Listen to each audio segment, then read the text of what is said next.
हरमैन के कितने, अगर पाकिस्तान हिंदुस्तान की जंग में आप में से कितने लोग पाकिस्तान का साथ देंगे, हाथ खड़ा करें। कम ही नजर आ रहे हैं। इसका मतलब है कि काफी समझ पैदा हो चुकी है। मसला यह है कि पाकिस्तान और हिंदुस्तान की जंग इस्लाम की जंग ही नहीं है। पाकिस्तान की जंग कौमियत की जंग है। और आप सल्लल्लाहु अलैहि वसल्लम ने फरमाया, किसी ने पूछा कि एक शख्स कौमियत के लिए लड़ता है, शुजाअत के लिए लड़ता है और गैरत के लिए लड़ता है, तो कौन अल्लाह के रास्ते में है? तो आपने उसका उसूल और ज़ाब्ता बताया, मन क़ातला लितकून कलिमतुल्लाहि हियल उलिया। फरमाया वो अल्लाह के रास्ते में जो इसलिए जिहाद करता है, क़िताल करता है कि अल्लाह का दीन सर बुलंद हो जाए। आज पाकिस्तान में जो कुफरिया निजाम है, जो जालिमाना निजाम है और जो फिस्क व फुजूर है, वो हिंदुस्तान से ज्यादा बढ़कर, हिंदुस्तान में इतना जुल्म नहीं है जितना पाकिस्तान में जुल्म है। कि लाल मस्जिद जैसा अलमनाक सानहा हिंदुस्तान में हुआ, जमाना वजीरिस्तान में और पूरे खैबर पख्तूनख्वा में जो मजालिम हो रहे हैं वो वहां हुए कि उनके अपने जज तैयारों ने अपने ही मुल्क के रहने वालों పాకిస్తాన్ యుద్ధం జరిగితే తాము ఉద్దేశం పక్షాన్ని పార్టీ పర్సనల్ మౌలనాలు ప్రకటించారు. యుద్ధం జరిగితే మీ సపోర్ట్ ఎవరికని సభకు ప్రజల్ని అడిగిన నేపథ్యంలో భారత్ గొంతెత్తి చాటారు మెజారిటీ ప్రజలు. వాయువ్య పాకిస్తాన్ లో ఫస్ట్ నేపథ్యంలోనే ఎటువైపుంటే అటువైపు అందరూ సపోర్ట్ ఇస్తూ ఉంటారు. దాంతో భాగంగా పాకిస్తాన్ లో వీరి ప్రాబల్యం అనేది జనాభా దాదాపు 18.2% ఉంటారు. ప్రశ్నలలో 350 నుంచి 400 తెగల వరకు ఉంటాయంటూ కూడా ప్రచారం జరుగుతుంది. దీనికి సంబంధించి ఇప్పటికే యుద్ధాన్ని వ్యతిరేకిస్తుంది ఆర్మీ యొక్క సైనికులు అయితే పారిపోతున్నారు, మేజర్లు కూడా వేరే దేశాలకు వెళ్ళిపోతున్న పరిస్థితి కనిపిస్తోంది. కానీ ఇప్పటి వరకు కూడా ఆర్మీ చీఫ్ ఎవరైతే ఉన్నారో ఆసిఫ్ మునీర్ అహ్మద్ షా ఇప్పటి వరకు జరగలేదు. ఎప్పుడైతే ఆర్మీకి సంబంధించిన సైనికులు మేజర్లు రాజీనామా లేఖలు పంపిస్తున్నారు, ఆర్మీ చీఫ్ పేరుతో రాజీనామా లేఖలు పంపించిన లేఖలు సోషల్ మీడియాలో వైరల్ అవుతూ ఉన్నాయి. కానీ దీనికి సంబంధించి ఎక్కడ కూడా అధికారికంగా ఎక్కడ ఆర్మీ చీఫ్ అనేది తెర మీదకి వచ్చి కనిపించడం లేదు. మేము యుద్ధానికి కూడా ఎక్కడెక్కడ ఆయన ఒక ప్రకటన కూడా చేసిన దాఖలాలు కనిపించడం లేదు. ఈ నేపథ్యంలోనే అటు బలూచిస్తాన్ లిబరేషన్ కూడా అంతయుద్ధం కొనసాగుతుంది. రైతుల నుంచి కూడా తీవ్ర వ్యతిరేకత వ్యక్తమవుతున్న పరిస్థితిలో యుద్ధం చేసే స్థితిలో లేకపోయినప్పటికీ కూడా మేకపోతే ప్రదర్శిస్తున్నట్లుగా ప్రజెంట్ అర్థమవుతోంది. ఏదైతే లిబరేషన్ ఆర్మీ క్రమక్రమంగా విస్తరిస్తూ మామూలు ప్రాంతాన్ని కూడా స్వాధీనం చేసుకుంది. ఆ ప్రాంతంలో 80,000 మంది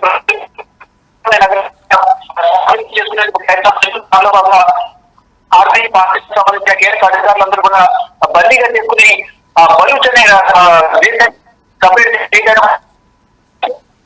అనే దేశాన్ని కూడా పాకిస్తాన్ ప్రభుత్వాన్ని బలూచ్ లిబరేషన్ ఆర్మీకి సంబంధించిన ఆ సంస్థ డిమాండ్ చేస్తుంది. ఈ సంస్థ 10 సంవత్సరాల క్రితం సపరేట్ దీన్ని ఏర్పాటు చేయాలని చెప్తానే దీనికి సంబంధించి ప్రభుత్వం ఎక్కడ అధికారిక ప్రకటన చేయలేదు. ఈ నేపథ్యంలోనే వారు క్రమక్రమంగా విస్తరించుకుంటూ ప్రాంతాలను ఆక్రమించుకుంటూ కూడా వారు ముందుకు దూసుకెళ్తున్నారు. దానిలో భాగంగా పాకిస్తాన్ సైన్యంపై కూడా దాడులు చేస్తున్న నేపథ్యంలో ఇప్పటికే పాకిస్తాన్ సైన్యం సంబంధించి 100 మందికి పైగా పాకిస్తాన్ సైనికులు చనిపోయారు. ఇక ఇప్పుడు ఒకవైపు అంతర్యుద్ధం కొనసాగుతుంది, మరొక మిత్రపక్షమైన ఆఫ్ఘనిస్తాన్ దూరమైంది, మరోవైపు సొంత దేశంలోని మరొక వర్గం ఏదైతే తెగ ఉందో దాదాపు ఈ పశ్చిమ అనేవారు ప్రధానంగా 350 నుంచి 400 తెగలు ఉంటాయని కూడా తెలుస్తోంది. దాంట్లో భాగంగా వారు కూడా ఇప్పుడు ఒకవేళ ఇప్పటికిప్పుడు యుద్ధం వస్తే కనుక మేము భారత్ వైపు ఉంటామంటూ కూడా వారందరూ చెప్తున్నారు. అంటే యుద్ధాన్ని ప్రతి ఒక్కరు కూడా వ్యతిరేకిస్తున్న పరిస్థితి కనిపిస్తుంది. ఒకవైపు ప్రతిపక్ష పార్టీలు కూడా యుద్ధానికి సహకరించడం లేదు. అఖిలపక్ష సమావేశం ఏర్పాటు చేసినప్పటికీ కూడా ఆ సమావేశానికి ఎవరు హాజరు కాలేదు. ఇటు మాజీ ప్రధాని ఇమ్రాన్ ఖాన్ కానీ ఇతర ప్రతిపక్ష పార్టీలు ఎవరుతున్నారో వారెవరు కూడా పాకిస్తాన్ కు సహకరించిన దాఖలాలు కనిపించడం లేదు. అంటే దీన్ని బట్టి ఎవరికి కూడా యుద్ధం చేయడం, భారత్ యుద్ధం చేయడం అనేది ఇష్టం లేదు అనేది కూడా ప్రధానంగా తెలుస్తుంది. దానిలో భాగంగానే ప్రతి ఒక్కరు కూడా సైనికులు కానీ మేజర్లు కానీ ఇటు ప్రజల నుంచి కూడా తీవ్రమైన వ్యతిరేకత వ్యక్తమవుతుంది. ఇప్పుడు ప్రజెంట్ సిచ్యువేషన్ లో ఒంటరిగా ఉన్న పాకిస్తాన్ కు టర్కీ మరోవైపు రెండో వైపు చైనా ఈ రెండు కూడా ఆపణతో అందిస్తూ మేమున్నామనే భరోసా కల్పించే ప్రయత్నం చేస్తున్నారు. దానిలో భాగంగానే నిన్న ప్రజెంట్ ప్రధానమంత్రి ఎవరైతే పాకిస్తాన్ సంబంధించిన ప్రధాని షహబాజ్ షరీఫ్ తన సోదరుడు నవాజ్ షరీఫ్ ను కలిసారు మాజీ ప్రధాని. అక్కడ నుంచి కొన్ని సూచనలు సలహాలు తీసుకున్న తర్వాత ఇటు టర్కీకి సంబంధించిన వారితో మాట్లాడిన తర్వాత టర్కీ ఇద్దరు ఒకరు పాకిస్తాన్ ఇచ్చింది. ఇప్పుడు ప్రజెంట్ కరాచీలోని ఒక కోర్టులో కూడా ఈ ఇద్దరు టర్కీకి సంబంధించిన ఈ ఇద్దరు అక్కడ ఉంది. మరొక చైనా కూడా అంతర్గతంగా సహాయం చేస్తుంది. యుద్ధానికి సంబంధించిన సామగ్రి పంపడం కానీ ఆర్థికంగా కానీ అన్ని రకాల సహకారాలు అందించిన పరిస్థితి కనిపిస్తుంది. ఈ నేపథ్యంలోనే ఎవరి సహకారం లేకపోయినప్పటికీ కూడా భారత్ సింగిల్ హ్యాండ్ తో యుద్ధాన్ని జయించగలదు, యుద్ధం చేయగలదని కూడా అందరూ నమ్ముతూ ఉన్నారు. ఇటు నిపుణులు కూడా అదే అంచనా వేస్తున్నారు. దానిలో భాగంగా త్రివిధ దళాలు కూడా సిద్ధంగా ఉన్నాయి. దానికి సంబంధించి ప్రధాని నరేంద్ర మోడీతో అజిత్ దోవల్ కానీ ఇటు త్రివిధ దళాలకు సంబంధించిన అధిపతులు మరొక అధికారులు ఎప్పటికీ హోంశాఖ కార్యదర్శి డిఫెన్స్ సంబంధించిన కార్యదర్శి అందరూ కూడా వరుగా ఉన్న కేంద్ర మంత్రులను ఇటు కేంద్ర హోంమంత్రి అమిత్ షా కానీ ప్రధాని నరేంద్ర మోడీ రక్షణ శాఖ మంత్రితో కూడా కలిసి సమావేశమై ఎప్పటికప్పుడు బోర్డర్స్ లో ఏం జరుగుతుంది, ఇటు పెహల్గామ్ లో కానీ ఇటు సెక్టర్స్ లో ఎక్కడైతే కాల్పుల విరమణ ఒప్పందానికి ఉల్లంఘించి ఆ పాకిస్తాన్ కాల్పులకు తెగబడుతుందో ఆ ప్రాంతాల సిచ్యువేషన్ ఏ విధంగా ఉంది, వారు కాల్పుల విరమణ ఒప్పందాన్ని ఉల్లంఘించిన నేపథ్యంలో భారతదేశం ఏ విధంగా తిప్పుకుంటుంది అనే అంశాలపై కూడా ప్రధానంగా మీరందరి మధ్య చర్చ కొనసాగుతుంది. అయితే ఒకవేళ ఇప్పటికిప్పుడు యుద్ధం అంటే మేమంతా కూడా సిద్ధమన్నట్టుగా కూడా విన్యాసాలు నిర్వహిస్తూ మాక్ డ్రిల్స్ నిర్వహిస్తూ పాకిస్తాన్ కు కొన్ని సంకేతాలు పంపిస్తున్నారు. దానిలో భాగంగా నేనేం తక్కువ అన్నట్టుగా వారు కూడా నిషాద్ వరకు కూడా ఒక యుద్ధ క్షిపణిని ప్రయోగించారు. అది 400 కిలోమీటర్ల వరకు కూడా రేంజ్ వరకు అది ప్రయోగించడంతో వాయు జలసర్గంలో అది దాన్ని వినియోగించే అవకాశం కూడా ఉంటున్నట్టు కూడా చెప్తున్నారు. దాని ద్వారా కూడా భారత్ ఎదుర్కొంటామని చెప్తున్నారు. మరొకటి ఇప్పుడు రీసెంట్ గా టర్కీ నుంచి కూడా ఒక యుద్ధ నౌకను తీసుకువచ్చారు. దాని ద్వారా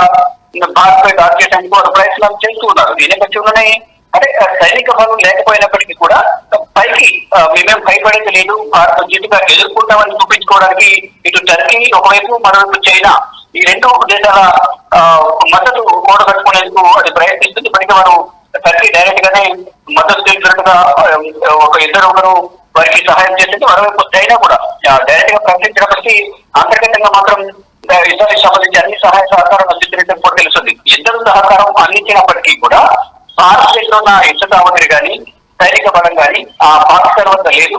ఈ నేపథ్యంలోనే పాకిస్తాన్ ఒకవేళ కయ్యానికి కాల్చుంటే మాత్రం వారికి నష్టము అనేది కూడా ప్రధానంగా అందరూ అంతర్జాతీయంగానే జాతీయంగానే ప్రతి ఒక్కరు కూడా విశ్లేషకులుగా నిపుణులుగా అంచనా వేస్తున్నారు. ఏదేమైనప్పటికీ ఇప్పుడు పాకిస్తాన్ ను ఒంటరైన దేశం, కానీ దానికి మిత్ర దేశం ఆఫ్ఘనిస్తాన్ దూరమైంది, మరొక అంతర్యుద్ధం కొనసాగుతుంది, నీటి సమస్య ఎదుర్కొంటుంది, ఆర్థికంగా కానీ వాణిజ్యంగా కానీ ఇటు విమానయాన రంగానికి సంబంధించి కానీ ఇతర దేశాలు కూడా ప్రధానంగా దాదాపు 10 నుంచి 20 దేశాలు కూడా పాకిస్తాన్ సంబంధించిన గగనతలంలో నుంచి వారి దేశాల్లోకి విమానాల్లో రావడానికి అంగీకరించడం, దాని ద్వారా వాణిజ్యాలకు సంబంధించిన ఇబ్బంది కూడా ఎదుర్కొనే అవకాశం ఉంది. దాని ద్వారా ఆర్థికంగా పాకిస్తాన్ కుదేరవుతున్న పరిస్థితి కనిపిస్తుంది. ఈ నేపథ్యంలోనే ఎవరు వారిని సహకరించడం లేదు కాబట్టి పక్క దేశాలైన భారతదేశానికి శత్రు దేశాలైన చైనాను అపనహంతం అంటే వారిని సహాయం కోరడం, మరొక టర్కీ భూకంపాలతో విపత్తులు ఉన్న సమయంలో కూడా భారత్ పెద్దల పాత్ర పోషించి అనేక విధాలుగా కూడా మెడిసిన్ సంబంధించి కానీ ఆహార పదార్థాలకు సంబంధించి నిత్యావసర సరుకులకు సంబంధించి విద్యుత్ సంబంధించి అనేక రకాలుగా భారత్ సహాయం అందించింది. కానీ ఇప్పుడు యుద్ధం విషయానికి వచ్చే సమయానికి టర్కీ పాకిస్తాన్ కు మద్దతు తెలుస్తుంది. అదే స్వార్థంతో వారు వ్యవహరిస్తున్నారని కూడా అందరూ భావిస్తూ ఉన్నారు. ఇటు చైనా కూడా మనకి భారత్ కు అలాగే చైనాకు బోర్డర్ వివాదం ఉంది. ఈ నేపథ్యంలోనే శత్రు దేశానికి ఏదైతే ఇప్పుడు శత్రు దేశంలో భారత్ చైనా భావిస్తుంది కాబట్టి ఇప్పుడు పాకిస్తాన్ దానికి మిత్ర దేశమైంది. ఈ నేపథ్యంలో పాకిస్తాన్ కు సపోర్ట్ చేసే విధంగా కూడా వ్యవహరిస్తున్నారు. దాంట్లో భాగంగా ఈరోజు చైనా రాయబారి ఒకరు ఈరోజు పాకిస్తాన్ అధ్యక్షుడితో కూడా సమావేశమయ్యారు. ఈ నేపథ్యంలోనే యుద్ధం ఎప్పుడు వచ్చినా కానీ సిద్ధం అనేది భారత్ చెప్తోంది. కానీ ఇటు పాకిస్తాన్ కు మాత్రం రోజు రోజుకు సొంత దేశంలోనే అంతర్యుద్ధం దాకా కొనసాగడం కానీ కొంతమంది మద్దతు ఉపసంహరించుకోవడం కానీ అంటే ఇప్పటికప్పుడు యుద్ధం వస్తే మీరు ఎవరు చేయదు అని అడిగిన నేపథ్యంలో ఏదైతే 350 నుంచి 400 సెకండ్లో ఉన్న ఫస్ట్ మాత్రం భారత్ అయితే మేము ఉన్నామంటూ కూడా వారు తెలియజేశారు. దాన్ని బట్టి పాకిస్తాన్ కు మరొక షాక్ తల్లినట్లుగానే ప్రధానంగా మనం భావించాల్సి ఉంటుంది.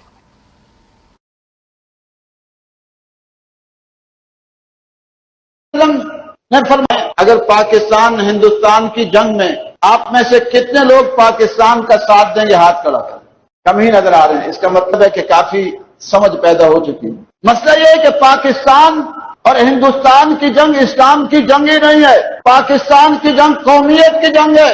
और आप सल्लल्लाहु अलैहि वसल्लम ने फरमाया, किसी ने पूछा कि एक शख्स कौमियत के लिए लड़ता है, शुजाअत के लिए लड़ता है और गैरत के लिए लड़ता है, तो कौन अल्लाह के रास्ते में है?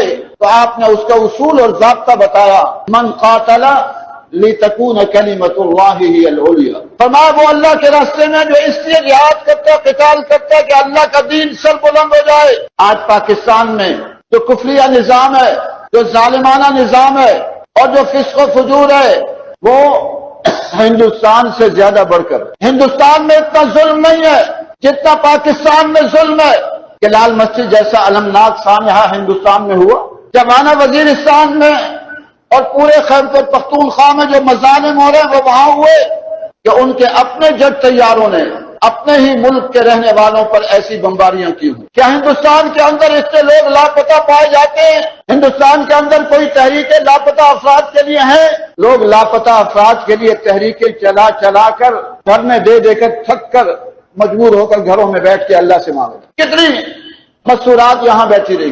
बिलोच लापता, पख्तून लापता, अब तो तहरीक इंसाफ के लोग लापता, सहाफी लापता, उलमाए किराम लापता। यहाँ जो जुल्म है, और यहाँ नहीं, अक्सर मुसलमान ममालिक का यही हाल है। कुफरिया ममालिक में तो फिर भी किसी न किसी दर्जे में कोई मुजाहिरे की इजाजत दे देते। अब सऊदी अरब का हाल यह है कि सऊदी अरब के वहां के कितने उलमा ये फतवे दे रहे हैं, हरमैन के कितने उलमा फतवे दे रहे हैं कि इनकी इताअत होगी, हुक्मरानों की फलस्तीन का साथ नहीं दिया जाएगा। गलत फतवा है। कुरान और सुन्नत की तालीमात हमें ये कहती है तावनु अलल बिर्रि वत्तक़वा वला तावनु अलल इस्मि वल उद्वान, कि नेकी और तकवा के कामों में ताउन होगा, वला तावनु अलल इस्मि वल उद्वान, गुनाह के और जुल्म के कामों में ताउन नहीं होगा।